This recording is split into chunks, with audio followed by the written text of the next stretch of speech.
Hey everybody, this is Double G from the Fight Game Media Network, and what you are about to listen to is a recap of Wrestle Kingdom 15 Night 1 by Justin Knipper, host of the podcast High Tension on the Fight Game Media Network.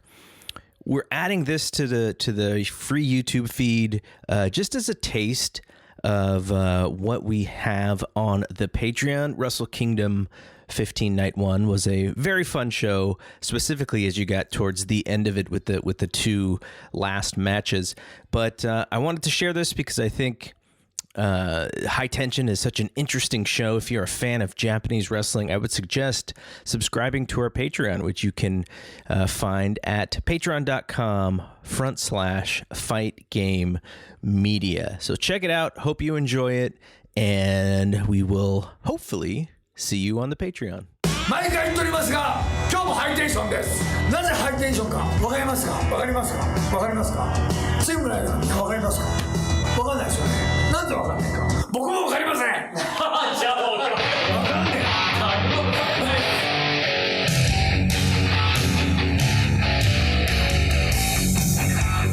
Patrons, good morning, good afternoon. It's Justin from Fight Game Media. This is a special High Tension post New Japan Wrestle Kingdom 15 edition. I wanted to give you all a wrap up of what just happened. It's quite late here on the West Coast in the United States. The first night of Wrestle Kingdom just finished. Started at around 11 p.m. my time where I am. And I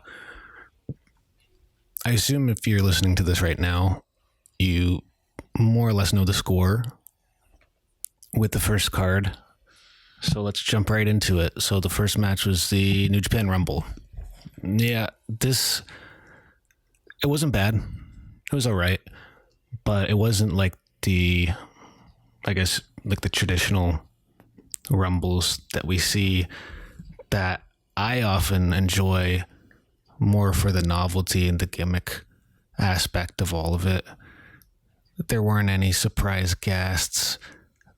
There weren't any nostalgic wrestlers that showed up, and that sort of style of Rumble, it's not conducive to what's going on in Japan with the pandemic situation, the pandemic parameters, the social distancing. No one can cheer. It just wouldn't work. So this year we got, I don't want to say serious, but a Rumble featuring pretty much everybody that took part in G1 Tag League this year that just wasn't scheduled on the card. About 20 people. I'll read you the list, actually. So in order of entry, we had Chase Owens, my man Chase. Tomohiro Ishii was in next, followed by Minoru Suzuki, Nagata, Toa Hanare, Hiroki Goto, Tokyo Pimps, Yujiro Takahashi showed up, Yoshihashi got back up, Tomoaki Honma showed up, very tan. Hiroshi Tenzan, that his hair, people say there's a mullet, but I mean, there's a mullet and there's what Hiroshi Tenzan has had for, pushing 30 years. Rocky Romero showed up, High Voltage Show, Bushi, Tiger Mask, Bad Luck Fale, Young Lion Gabriel Kidd, Young Lion Yuya Uemura, Young Lion Yota Tsuji, all three in a row.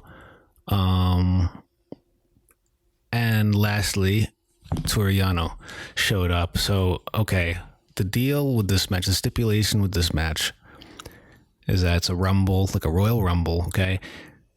You get 20 participants.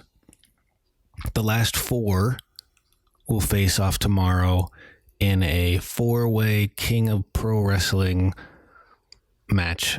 It's if you're familiar, it's the new title that Toru Yano won this year. Let me just go over the match quickly. I mean, there's no real surprises. A Rumble's a Rumble.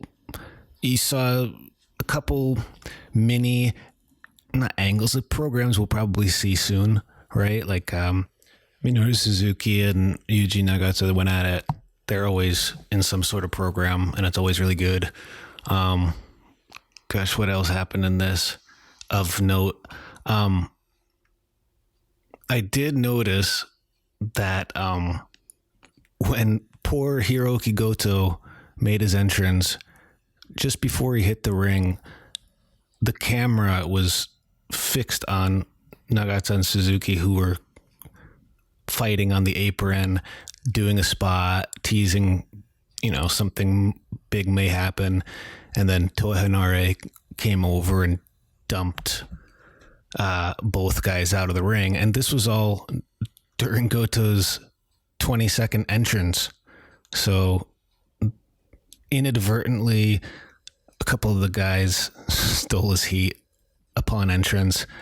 Them's the breaks, I suppose, but poor Goto, it's not like he needed that. Okay, so your winners of this: Chase Owens, who lasted from entry 1 to winning, I guess, finalist, or however you want to think of it. I'm not sure, but Chase Owens won, along with Bad Luck Fale and Bushi and Toru Yano. Tomorrow they'll face off in this wacky King of Pro Wrestling match, probably early on in tomorrow's card. The one other notable thing about the finish in this was that Toru Yano he never made it to the ring. He sold Fale as a scary monster, and on his way to the ring, he kept yelling, "Oh, he's scary, he's scary." And he stalled and he stalled and he stalled. And then by the time the rest of the entrants were eliminated, I think Show was one of the last entrants eliminated. And we got our winners, as I guess we're calling them. Bushi again, Fale, Chase Owens, and Toru Yano will face off tomorrow in that King of Pro Wrestling Fatal 4-Way. All right, that's convoluted. It's hard to talk about. I'm kind of excited not to talk about it. Okay, next. Hiromu Takahashi beat El Phantasmo in the junior heavyweight showcase match of the night. This was very good. This was quite different from, say, the Ospreay match with Takahashi last year at Wrestle Kingdom. Both Phantasmo and Hiromu Takahashi have huge personalities, huge amounts of charisma, but they're also quite different, right? So while this had pretty spectacular action, and it also had a lot of character work, a lot of what we saw was character work. It wasn't 100 miles per hour. It was fast early on. We saw a big diving senton from El Phantasmo right in the front, but in the middle of this match, this pace slowed quite a bit. It wasn't an action match. It wasn't a flying all around the arena kind of match that we're, I suppose, conditioned to expect. This was more of a charisma battle. Their personalities are very bright, and they're kind of different too. Like I said, so it's like if you go into this expecting just lots of cool action, it's not just that. There's a lot of Phantasmo does a lot of stuff to make you hate him. He's very hateable. I love that. He's a good heel. And in terms of the pace, this was a lot about execution, or perfect execution, throughout the match. This was not sloppy. It was deliberate, even though they were working really athletic and innovative style. I was really impressed by that, especially with Hiromu and Phantasmo. I mean, just the stuff that they're doing, the way they're pulling it off, they're great. Both are brilliant. This was a great match. I'm interested to see what other people think, because I know some people are hot and cold on Phantasmo. I think he's great. I think he's really good, and I think he blew away a lot of expectations last year in Best of the Super Juniors, right? I mean, if you remember any of those matches, especially with Rocky and Ospreay against Phantasmo, those were killer matches. Yeah, he's really talented. Oh, he has kind of long hair now, too. He looks different. Yeah, everybody's returning after all these months off with the new looks. But yeah, Takahashi pulled off the surprise win in the end, and the stipulation here is that whoever won this match is going to face IWGP Junior Heavyweight Champion Taiji Ishimori tomorrow night or tonight in one of the early matches for the Junior Heavyweight Championship. This match, when you think about it, it really couldn't have had a big, explosive, dramatic ending, you know, not only because it was early on the card, but because that's supposed to be for tomorrow. These are 2-day stories we're getting, and I expect Takahashi and Hiromu to tear it up tomorrow. And if you recall their Korakuen match 2 years ago, the finals of Best of the Super Juniors, you know what they're capable of. They're amazing. Ishimori probably deserves more credit than he gets. I'm interested to see that one tomorrow for the Junior Heavyweight Championship. Good stuff. Okay, next, Gorillas of Destiny, Tama Tonga, Tongaloa defeated Dangerous Tekkers, Zack Sabre Jr. and Taichi for the IWGP Heavyweight Tag Team titles. This was good. Both teams are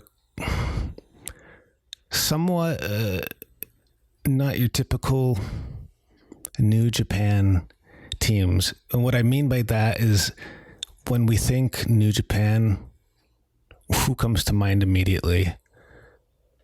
And whomever comes to mind from Naito, Tanahashi, Okada, go back down to Muto, Chono, go back down to Inoki, Fujinami. These four guys, it's not the same style of wrestling. Not exactly. And that's not a knock at all. It's just indicative of where the company is going down the road. And like it or not, I would say this would be, I guess you could consider this a more American style, a Western style match in the New Japan continuum. Does that make sense? Am I making sense? Like, again, this was a great tag team match, but it wasn't bang, bang, bang, spot, spot, spot. It was story driven.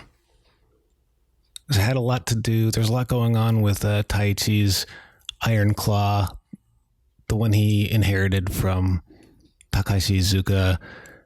But this got really good towards the end. I've really turned the corner on Taichi personally. I really enjoyed him in this. Like I said, especially towards the end, when he hit this backdrop suplex, it was the biggest reaction from the crowd of the night up until that point. Yeah. Tama Tonga, Tongaloa, they're your new tag team champions. And they're pushing the fact that now they have more title reigns than Satoshi Kojima and Hiroshi Tenzan Tenkoji. It's kind of like the New Day and Demolition situation from WWE, if you recall that. That's the deal. It was good. I wish I had more to say. Well, I do have more to say because Gorillas of Destiny, they had some custom outfits tonight, right? It's kind of similar to what they usually wear, but Tongaloa came out in a special white outfit, and man, he looked like Seth Rollins in SummerSlam 2015. It looked like the same thing, same outfit. He looked great. He looked cool. He looked like a stud, but it looked the same. It looked like he was renting it. He's got to return it later. So the Bullet Club walks out with Tokyo Dome with some titles. I'm still not used to not Tongaloa, Tama Tonga with short hair, no beard. I mean, this guy screams baby face now to me. Please give him a singles run soon, sometime. I don't know what the deal is. I don't know what his contractual obligations are like, family life. I don't know. But if they ever decide to pull the trigger, if any company decides to pull the trigger on that dude, Tama Tonga, babyface heel, it's now or never. I mean, guy seems like he's about to hit his prime, but hey, whatever. Anyway, okay. Next match was the one I was looking forward to the most this weekend. Kenta versus Satoshi Kojima, who's celebrating his 30th year in wrestling this year. Oh yeah. I love Kojima. He rocks. This match rocked. Oh, and before the match, you know who showed up? Fight Game Media's best friend, mine and yours, John Moxley. John Moxley showed up on the monitor, and it looked as though he was in the LA dojo. Not the LA dojo, the place where they taped New Japan Strong.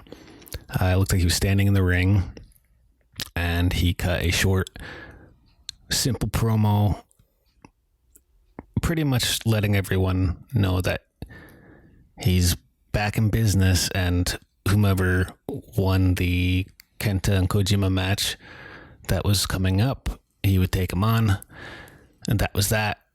That was cool. And this match, yeah, like I said, it rocked. Man, Kojima, he's 50, I think. Jeez. He was great. This was as good as I expected it to be. It was very good. Both have freaking awesome personalities in the ring.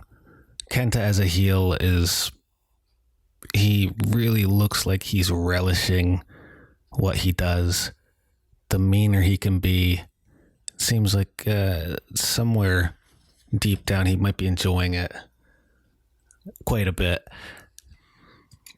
Midway through, we saw Kenta roughing up Tenzan, who was cornering Kojima during this match. Yeah, he was mean. But yeah, this was really good. And whatever you probably expected, if you're familiar with either of these two, they gave what they got, and it was great. What more can I say? So, looks like Kenta and John Moxley will square off sometime soon. Be on the lookout for that. I feel like it might be coming up in a couple weeks.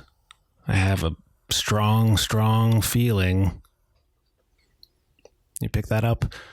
All right, so after this, there was a intermission, and we came back with the Hiroshi Tanahashi versus Great Okan match. And for some reason, if you go on social media during any of these broadcasts, New Japan broadcasts, boy oh boy, does Great Okan get a bit of hate. He's not the most popular, and I think it's because he's doing this throwback style. He is a lot like Killer Khan or the esoteric monster heel. And he reportedly, from what I'm told, this is his concoction. This was Tomoyuki Oka, his idea, his gimmick, his baby. So seems like he's here to stay. And while this match was, was good. It was what I expected it to be. I think I need to go back and rewatch it. And honestly, it seems like in the end, most people are going to be talking about Tanahashi anyway. So he won this, even though I think people might have expected Okan to win. He didn't, but he didn't look bad or lose any heat in the way he lost. I mean, he lost to Tanahashi. Tanahashi is one of those guys where if you're in the ring with him, you do get that sort of rub for what it's worth. But yeah, people are going to be talking about Tanahashi in this. I mean, the guy reshaped his body over this year. He looks better than ever. He came out in some kind of, looked like an American style, Captain America type cowl cape sort of thing. All-American boy, Hiroshi Tanahashi. But I suppose the big takeaway from this match is based on the booking and based on the general performance that Great Okan is in New Japan to stay for a while. It seems like this is a long-term project, as in, let's say, at least 3 years of building Okan, sort of like we saw with Evil. It's been 5-6 years since he's come back to New Japan as Evil, right? 2014, 2015. I feel like the company is really going to invest in him. And over the next few years, I think we'll see him in the upper card, Mongolian chopping his way through the competition, I'm sure. Next, semi-main event. Kazuchika Okada, Will Ospreay grudge match. Okada walks away with a victory in what a lot of people seem to be calling a match of the night. There's definitely an argument for that. We'll talk about it in a few moments, but this was excellent. But maybe not what you'd expect, compared with their match, say, G1 last year, Korakuen Hall. I thought it was actually really different. That match was like an action movie with an insanely hot crowd, where this was definitely something new for Ospreay. It's clear he's learning how to be this heel character that is also a supremely gifted athlete. He was out at the ring accompanied by Bea Priestley of Stardom. I believe she'll wrestle on tomorrow's card as part of the Stardom Dark match. We'll talk about that tomorrow, but her presence was good here because her voice really cuts through, especially when she's egging on Ospreay or cheering him on or whatever. It added to the match and it added to the story.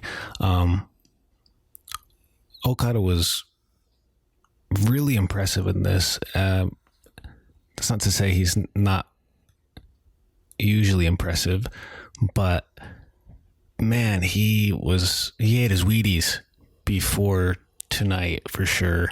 It definitely felt like he was in charge of this match. He looked like a freaking superstar. I mean, we say this all the time. I feel like it's a cliche to talk about how good Okada is, but people, he is that good. Tonight was a great example of how kind of versatile he is and how deeply he can tell a story, or in how many different ways he can tell a story. But that's not to say that there wasn't any action in this. I mean, both Okada and Ospreay were phenomenal. And like in the Takahashi and Phantasmo match, there was definitely what I felt was a commitment to perfection inside the ring. Everything that these two did tonight was perfectly executed.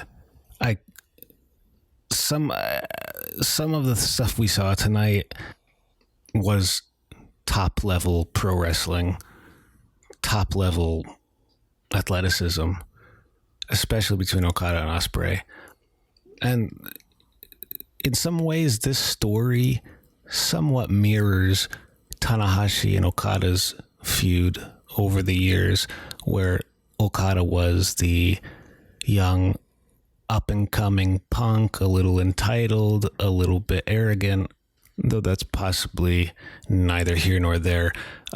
That's what I got from that. But this was excellent. A lot of people saying probably match of the year so far, even though we're only 4 days in. That's kind of unfair, though. New Japan always runs January 4th shows. They got dibs.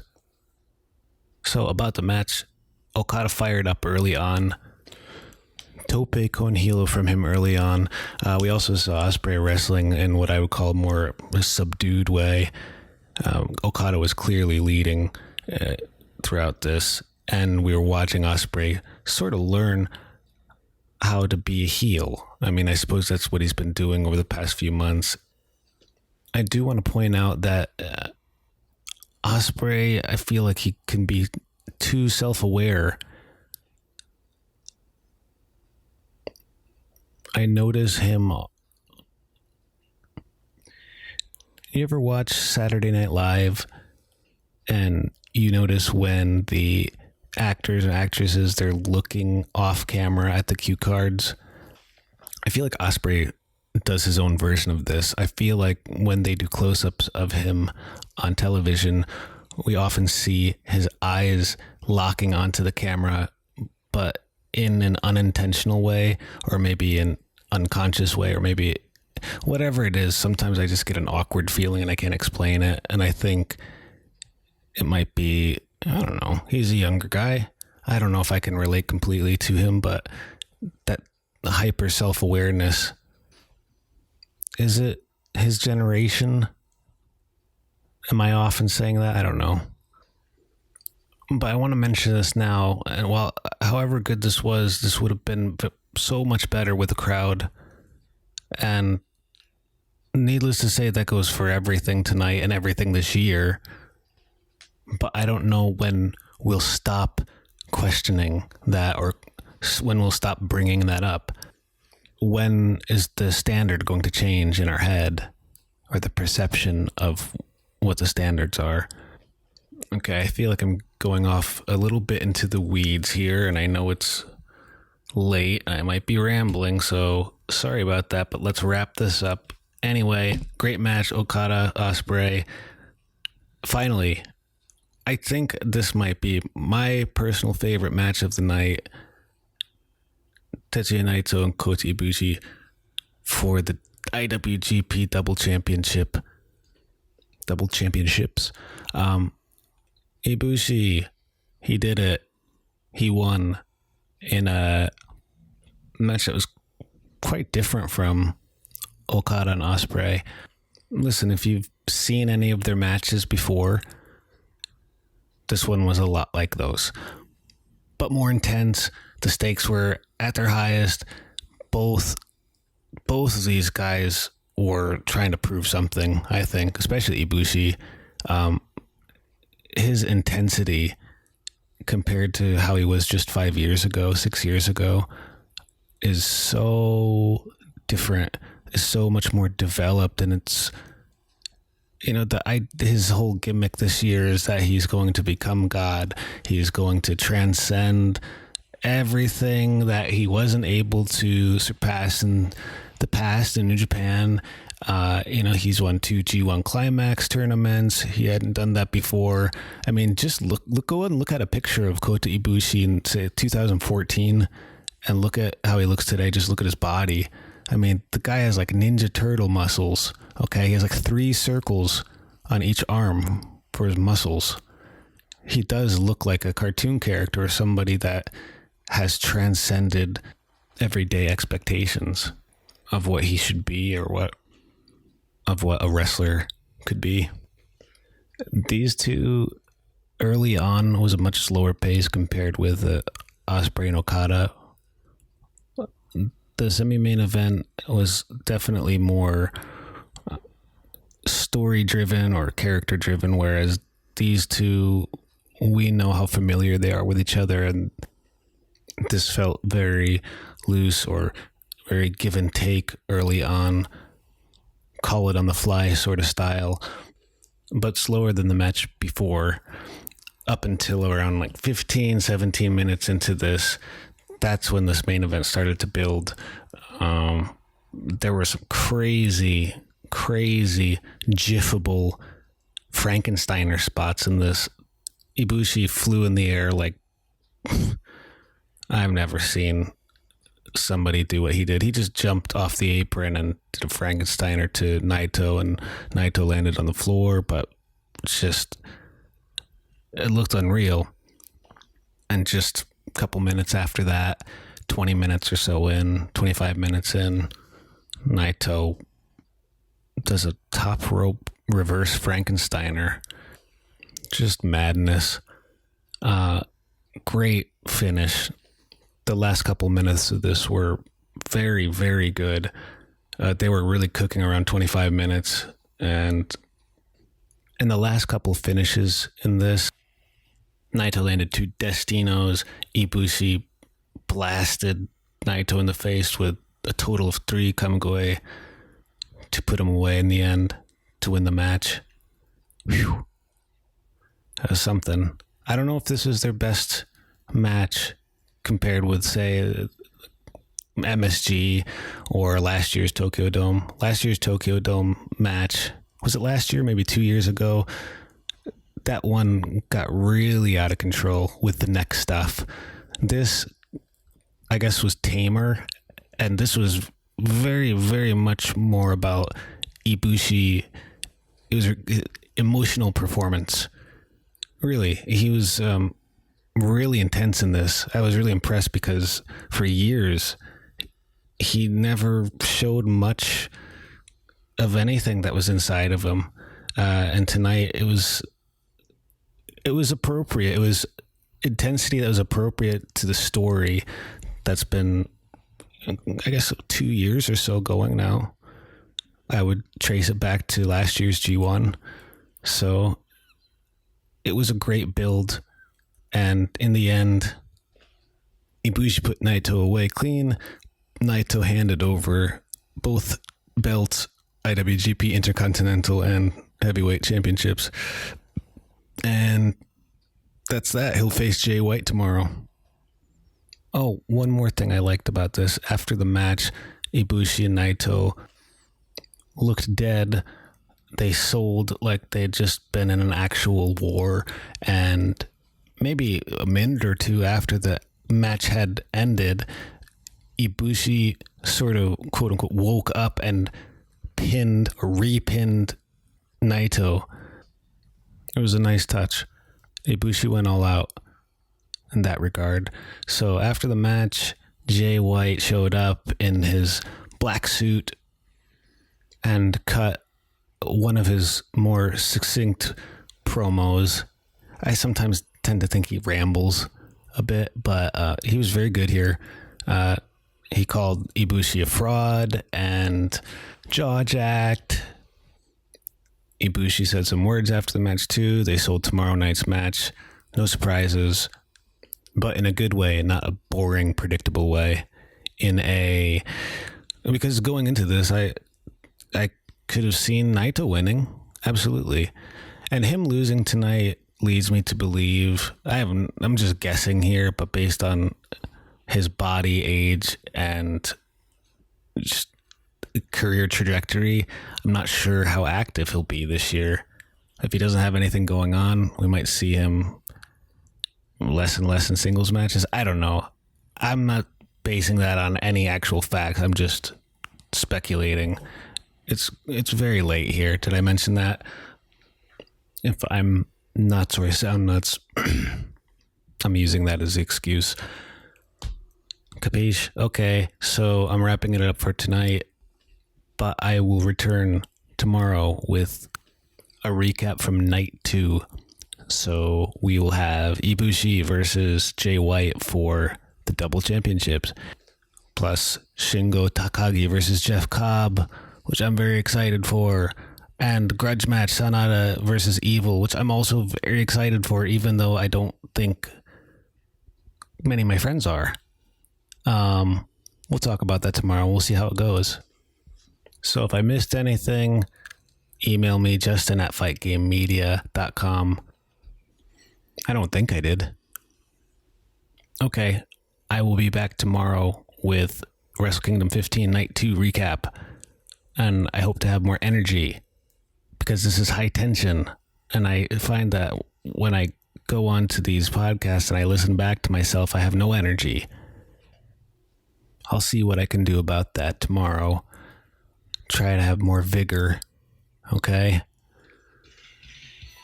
So, more tomorrow. We'll see you then.